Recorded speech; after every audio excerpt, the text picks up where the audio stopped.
আজ জানবো DBT link কীভাবে করতে হয়। এই জন্য প্রথমে গুগল ক্রোম ব্রাউজার খুলে নেব এবং সার্চ বারে টাইপ করব ডিবিটি এবং ডিবিটি টাইপ করার পরে যে নিচে লিঙ্ক থাকবে ডিবিটি লিঙ্ক লেখা, এটির উপরে একবার ক্লিক করব। এটির উপরে ক্লিক করলে একটি পেজ খুলে যাবে।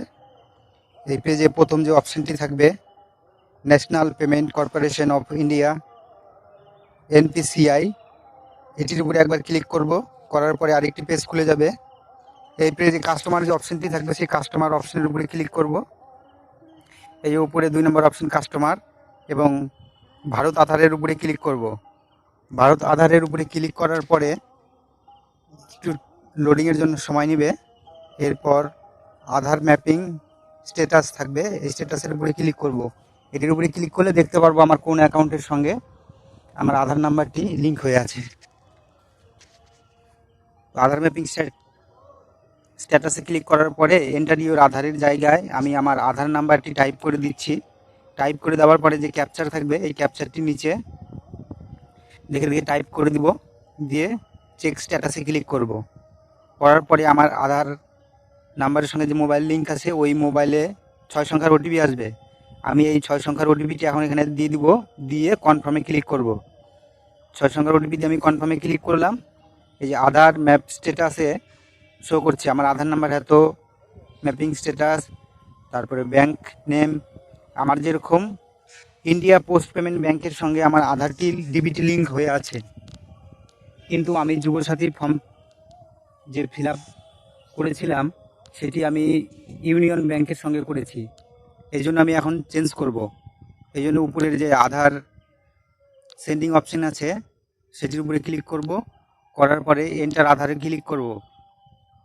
এন্টার আধারে ক্লিক করার পরে আমার আধার নাম্বারটি এখানে দিয়ে দিব।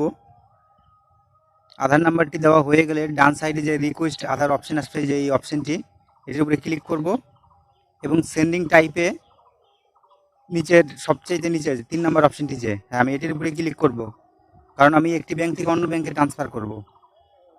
আমার পোস্ট পেমেন্ট ব্যাংক ছিল, আমি এখন ইউনিয়ন ব্যাংক সিলেক্ট করব। এই যে ইউনিয়ন ব্যাংক সিলেক্ট করব, করে আমার ইউনিয়ন ব্যাংকের যে বর্তমান অ্যাকাউন্ট আমি সেই অ্যাকাউন্টটি এখানে টাইপ করে দেব। তো অ্যাকাউন্টের ঘরে প্রথমে আমি আমার অ্যাকাউন্টটি দিয়ে দিলাম। দেওয়ার পরে ডান সাইডে কনফার্ম অ্যাকাউন্ট নাম্বার, অর্থাৎ যে অ্যাকাউন্টে আমি দিয়েছিলাম সেই অ্যাকাউন্টই আবার এই কনফার্ম অ্যাকাউন্টের ঘরে দিয়ে এই চেক বক্সে ক্লিক করব। করে স্ক্রল ডাউন করব, নিচে আসব, আসার পরে ক্যাপচারের ঘরে ক্যাপচার দিব, দিয়ে সাবমিট করব। করার পরে স্ক্রল করে নিচে আসব এবং অ্যাকসেপ্ট অ্যান্ড কন্টিনিউ ক্লিক করব। করার পরে আমার আধার নাম্বারে আবার আধারের সঙ্গে যে মোবাইল আছে লিঙ্ক করা সেই মোবাইলে আবার ওটিপি আসলো, আমি সেই ওটিপিটি দিলাম, দিয়ে কনফার্ম করলাম।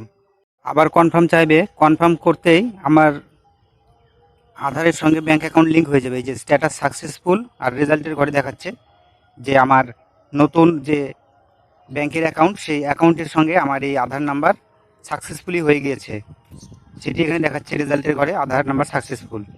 এভাবেই ডিবিটি লিঙ্ক করে নিতে হবে।